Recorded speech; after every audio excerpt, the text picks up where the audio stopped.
పచ్చి రైతు ఏ ఛానలందైనా ఏ కావ్యమందైనా సందేహముల్ తీర్చు సారయసుడు భరతమాతకు దొరికిన భాగ్యరేఖ చరిత సృష్టించి మెప్పించు చంద్రరేఖ భావితరముల వారి సౌభాగ్యరేఖ చంద్రశేఖర వర్యునుండు సద్గుణుండు. హాస్య సంభాషణ ధురీణ ప్రవచన ప్రవీణ మలయప్ప ప్రాంతంబు మార్మురోగు కంఠంబుగాదది కంచుగాని మలయప్ప ప్రాంతంబు మార్మ్రోగు కంఠంబుగాదది కంచుగాని భద్రాద్రి సీమను భద్రమై వినిపించు స్వరముగాదది ఏమో వరముగాని ప్రవచించు పట్టాన ప్రాదుర్భవించడు శబ్దంబుగాదది శంఖుగాని హాస్యంబులలికించు ఆత్మీయ సమయాన నవ్వు కాదది మల్లె పువ్వుగాని ఎంత పాండిత్యమున్నను ఎచ్చటైన గర్వమన్నది లేనట్టి ఘనయశుండు సరస సద్గుణ భూషిత సౌమ్యశీలి పాదద్వంద్వంబునే గొల్తు పరవశించి. సద్గుణ యశో విశాల బహుశాస్త్ర పారిణ రాజలక్ష్మి అవార్డు రమ్యత గ్రహించి దీక్షణ చూపిన ఎట్టి ధీరవరుడు అభినవ వ్యాసయన్ ఆత్మీయ బిరుదుతో వెల్గుచుండెడి తెలుగు వెల్గు తనదైన గౌరవధనమును ఉదారత దానంబుగా వించు ధన్యతముడు. అమెరికా దేశంబునాదరణ చూపంగా వినయంబె ప్రకటించు విపుదతముడు. అట్టి రూపంబె మల్లాది అమలయసులు వేదమాతకు ప్రీతియౌ విశ్వశక్తి వేదమాతకు ప్రీతియౌ విశ్వశక్తి సద్గుణంబుల వారాసి సరళ భాషి చరణ ద్వంద్వంబునే గొల్తూ సాగి మ్రొక్కి. పుంభావ సరస్వతి విద్వాన్మణి భారత ధర్మ సూక్ష్మములు భాగవతంబున సూక్ష్మధర్మముల్ పారమెరింగి కృష్ణగుణ భావన రామ రహస్యతత్వమున్ సారమతిన్ గ్రహించి ఘనసార యశో విలసన్మణి అయితగన్ కోరిన వారలెల్లరకు కూర్మిని పంచడు చంద్రశేఖర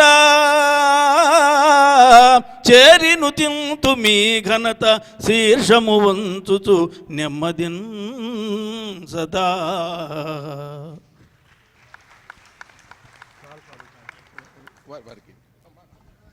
ఈ అవకాశం ఇచ్చినటువంటి పెద్దలందరకు శిరస్సు వంచి నమస్కరిస్తున్నాను.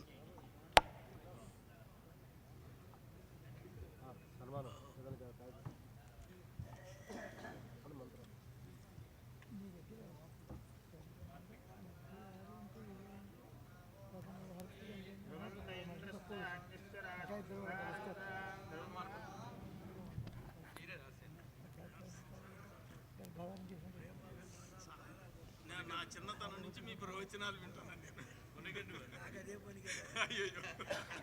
గుడి ముందు మా ఇల్లు, ప్రతి గుడిలో మీరు.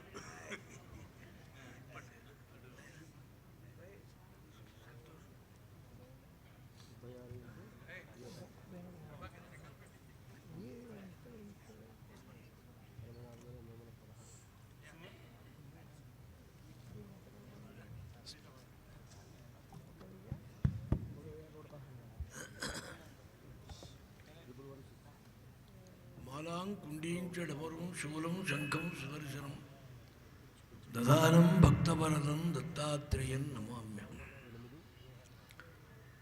సభాయే నమః. వేద పురుషులంతా కూర్చున్నారు ఇక్కడ. చాలామంది వెళ్ళిపోయినారు పాపం, కాలాతిక్రమణం, ఎవరి పని వాళ్ళది. కానీ ఈ వేద మండలికి మనసారా సాష్టాంగ నమస్కారాలు చేస్తూ యద్వేదాత్ ప్రభు సంహితాదధిగతం శబ్ద అర్థ ప్రమాణాచిరము అర్థ ప్రవణాతు పురాణవచనాతు ఇష్టము సుహృత్ సంవిద కాంతా సంవిదయా యయా సరసత మాపాద్య కావ్యశ్రియా. విద్యానాథ పండితుడు అంటాడు ప్రతాపరుద్రీయంలో, వేదం ప్రభు సంహితం అన్నారు, ఆర్డినెన్స్. సత్యం వద ధర్మం చర, కాంప్రమైజ్ లేదు. సత్యం ఎప్పుడు ఆడాలి, సత్యం ఎట్లా చేయాలి, ఏం లేవు. సత్యం వద ధర్మం చర, స్వాధ్యాయాన్ మా ప్రభు దేవపితృకార్యాభ్యాన్న ప్రపంచవ్యం మాతృదేవో భవ. అన్ని ఫండమెంటల్స్ అన్నీ వేదమే. ఆజ్ఞగా చెప్పింది. ఆజ్ఞగా చెబితే అందరూ వినరు. ఏమిటి అని ఆజ్ఞాపించడం అనిపిస్తుంది, దాని జోలికి పోరు కొందరు. అందుకని అర్థప్రవణాత్ పురాణవచనాత్ ఇష్టము సుహృత్ సంహితాత్. ఒక దగ్గర స్నేహితుల్లాగా వెళ్ళి చక్కగా తట్టి బుజ్జగించి దృష్టాంతాలు చెప్పి, అరే చెడిపోతావురా అది చేయకపోతే అని సత్యం పలికాడు హరిశ్చంద్రుడు చూడు, దానం చేశాడు శివచక్రవర్తి చూడు, మాట కట్టుబడ్డాడురా ధర్మరాజు.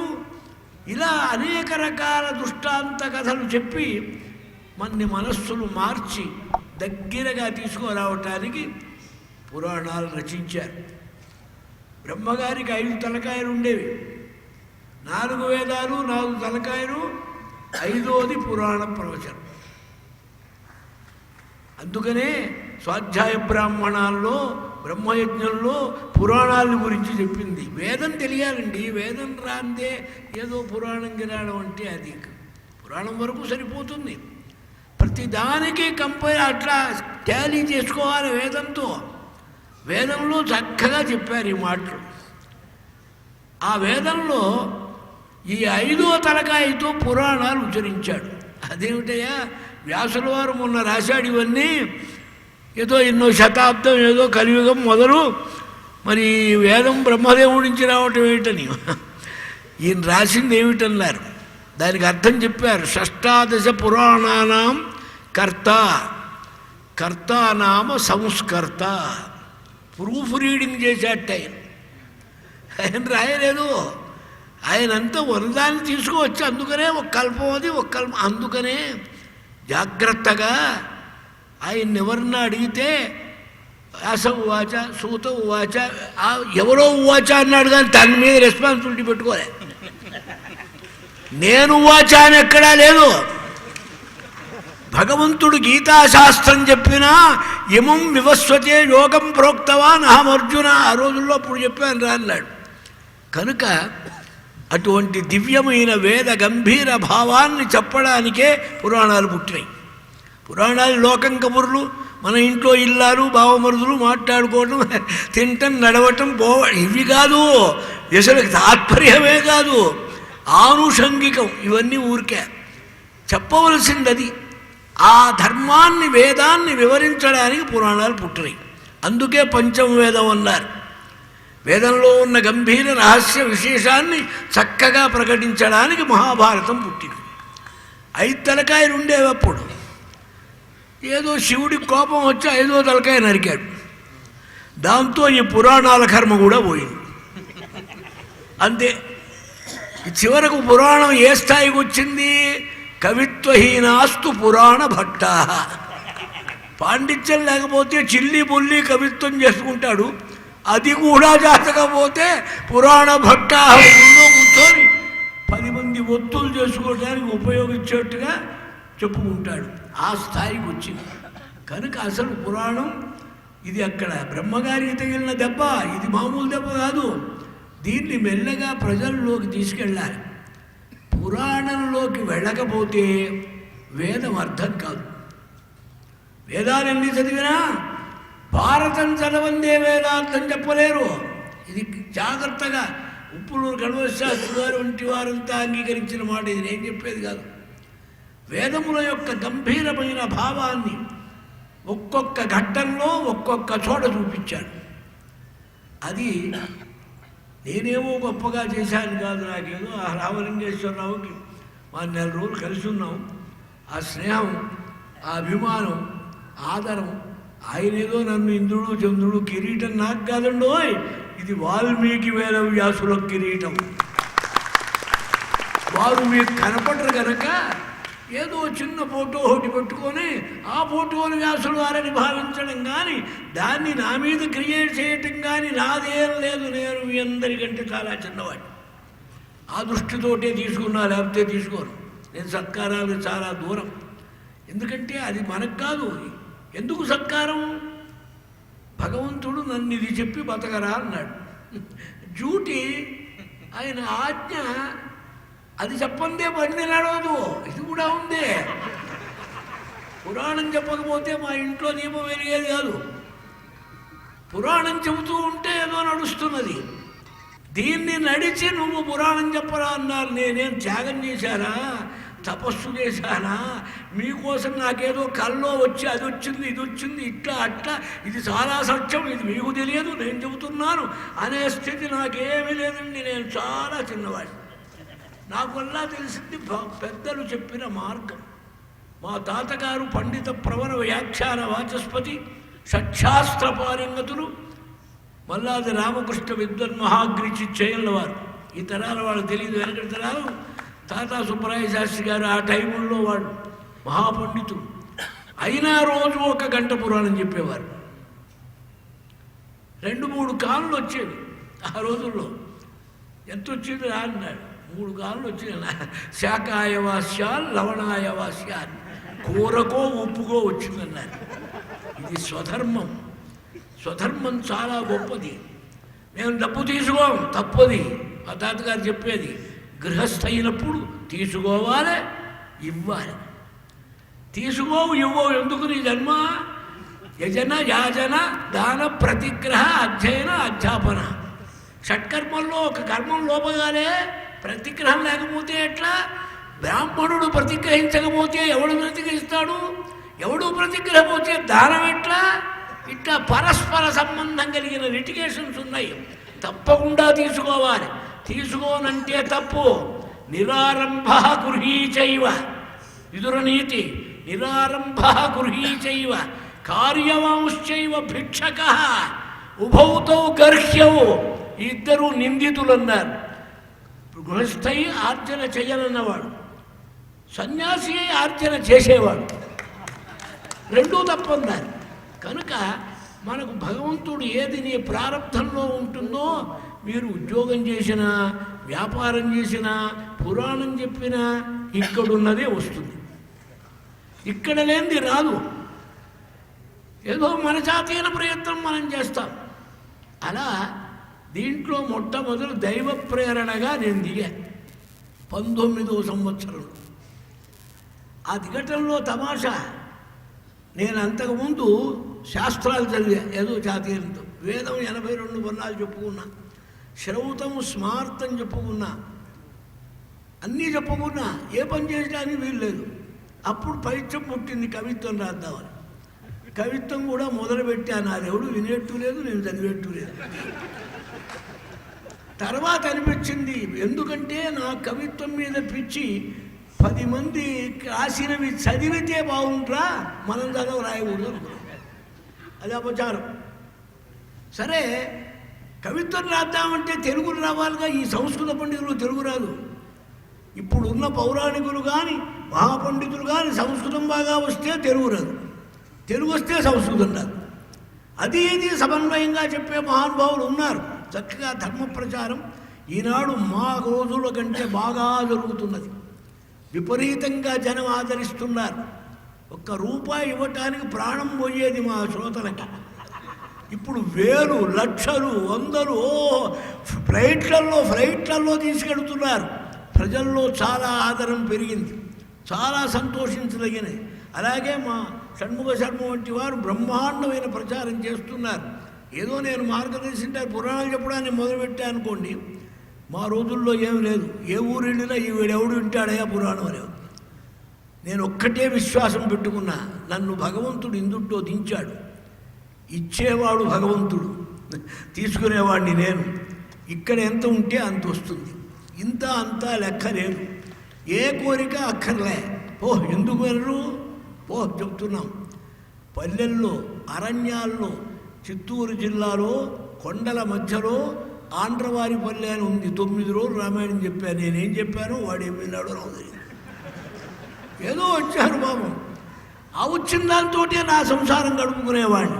నాకు వేరే ఆస్తులు లేవు, పొలం లేదు, ఇల్లు లేదు, రాబడి లేదు, వడ్డీ వ్యాపారం లేదు, ఏ విధమైన ఆధారం లేదు. ఆధారం కోసం దిగలే. ఇది మా తాతగారి ఆజ్ఞ, భగవంతుడి నిర్ణయం. నాకు కొన్ని అనుభవాలు కలిగేదు, తప్పనిసరిగా చెప్పాలని దిగాననుకోండి.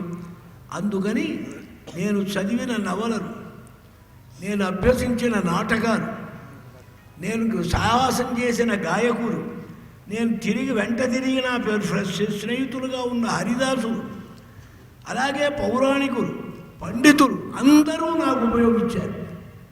అన్నిటినీ తెచ్చి పురాణంలో పెట్టారు.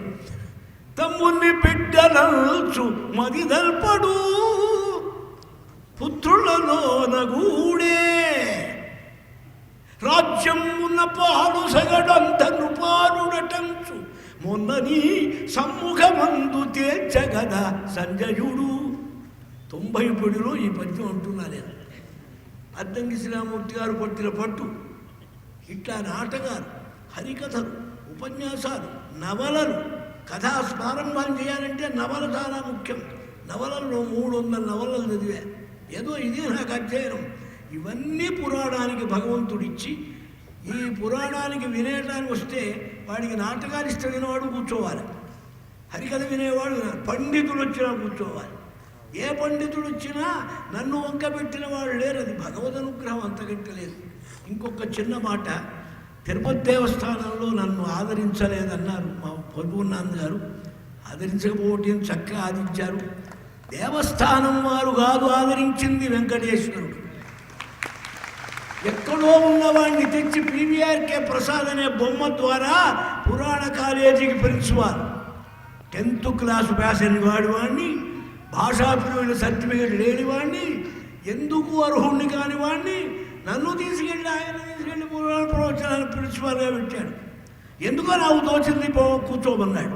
సిలబస్ నేనే తయారు చేశా, క్లాసులు నేనే నిర్వహించా, అన్ని అధ్యాపకులు నేనే, కెరకు నేనే, పంట్రోతు నేనే, ఆఫీసర్ని నేనే. ఈ వెంకటేశ్వరుడు నడిపాడు, నయనేమి కాదు, ఆయన నడిపాడు. కనుక పరిపూర్ణ వెంకటేశ్వర అనుగ్రహం అప్పటికి ఇప్పటికి నా యందు సంపూర్ణంగా నడుస్తున్నది. ఇవాటికి ధర్మసూక్ష్మాలు నడుస్తున్నాయి. ఎందుకు పనికిరాక మూల కూర్చున్న నన్ను ఆస్థాన పండితులు చేయటం ఏమిటి? తర్వాత వాడు గుర్తించకపోని దేవుడు గుర్తించాడు, వీరెవరు గుర్తించడానికి? పరమేశ్వరుని చేత నిన్న. కాబట్టి వెంకటేశ్వర అనుగ్రహం పూర్తిగా ఉంది. నేను దత్తాత్రేయ సేవకుణ్ణి, త్రిమూర్తి స్వరూపుడు వెంకటేశ్వరుడు, త్రిమూర్తి స్వరూపుడు. తుమ్వై దుర్గాది రూపేణ మహిషాదీన్ని హినస్తివై అంటారు. కనుక పరమాత్మ సంపూర్ణ అనుగ్రహం ఉన్నది. వెంట నడిచాడు చక్కగా. ఏమీ అసంతోషం నాకు లేదు. అందరూ చక్కగా మా పూర్వ కార్యనిర్వహణాధికారులు ఉన్నారు, సభలో ఉన్నట్టు మా ఎంబీ ప్రసాద్ గారు. ఒక చిన్న మాట చెబుతా. పీవీఆర్కే ప్రసాద్ గారు భగవత్ ప్రసాదం, ఆయన నా చేత ప్రారంభించారు పౌరాణ కాలేజీ. ఎందుకంటే తర్వాత ఈవోలకి సంగతి తెలియదు, వీటి దానితో సంబంధం లేదు. ప్రారంభించింది ఆయన. నేను మొదలే చెప్పా, అయ్యా నేను పురాణాలు చెప్పా కానీ చెప్పించడం మీరు చెప్పారు, భగవదాజ్ఞగా వచ్చా. 1 సంవత్సరం చూస్తా, నా వల్ల అవుతుందా, సరే, లేకపోతే రిజైన్ చేసిపోతాను. ఒప్పుకోమన్నా వారు, ఆయనే ఉన్నాడు సాక్ష్యం. తయారైనారు. ఇవాళ నా పేరుతో ఒక 20 మంది విద్యార్థులు పురాణ పండితులుగా నెలకి 20,000 రూపాయల దేవస్థానం ఇస్తూ ఉంటే వాడవాడ గుడి ప్రచారం చేస్తున్నారు. అంతకంటే నాకు ఆనందం ఉన్నదా? అధీతి బోధ ఆచరణ ప్రచారణై అంటాడు శ్రీహర్షుడు నైషధ కావ్యంలో. అధ్యయనం, బోధ చేయటం, ఆచరణ చేయటం, ప్రచారం నాకు 4 భగవద్ అనుగ్రహం వల్ల ఇంతో అంతో లభించిన మహాభాగ్యం గనక చాలా సంతోషంగా నా జీవితం నడిచింది. ఎక్కడా కొరత లేదు, అప్పుడు లేదు, ఇప్పుడు లేదు. నాకు దరిద్రం ఎరగను. అంటే కోటీశ్వరుని కాదండోయ్. సభవతు దరిద్ర యస్య తృష్ణా విశాల. ఇది చాలేదు, ఇంకా కావాలని ఎవడనుకుంటాడో వాడు దరిద్రుడు. నేను ఇచ్చిన దాంతో నా సిద్ధాంతం ఏమిటంటే, మొట్టమొదలు 30 రోజులు రామాయణం చెప్పాను బందర్లో. 30 రోజులు 18 గంటలు పుస్తకాలు చూసేవాడిని. నమ్మండి నమ్మకపోండి చెప్తున్నా. 30 రోజులు చెబితే వండుకో తిని 30 రోజులు చెబితే 100 రూపాయలు వచ్చింది. మరి పెళ్ళాం పిల్లలు ఎందుకదండి నాకు కూడా వ్యవహారం. కొంచెం ఒక్క నిమిషం అనిపించింది, ఇది ఏం చేస్తారా మనం అని. ఇంకో చోట్లోకి పార్ట్ టైం పండితుడిని కాదు నేను, ఫుల్ టైం పురాణాలే. ప్రిన్సిపాల్ చేస్తే ఎన్నాళ్ళు ఉద్యోగంలో ఉన్నానో అన్నాళ్ళు పురాణం చెప్పలే. ఆయన్ని బలవంతాన కోరి మాకు మధ్యవర్తి కేఎస్ శర్మ గారు, ఆయన కూడా స్మరించాలి, వారు వీరితో మాట్లాడి 1 నెల రోజులు నేను ఫ్రీగా పురాణం చెప్పుకోవడానికి పర్మిషన్ ఇచ్చారు. అది కూడా చేయకపోతే మా ఫీల్డ్లో నేను పనికిరానయ్యా అని కోరా. అంతే తప్పితే 1 రోజు కూడా తిరుపతి గారి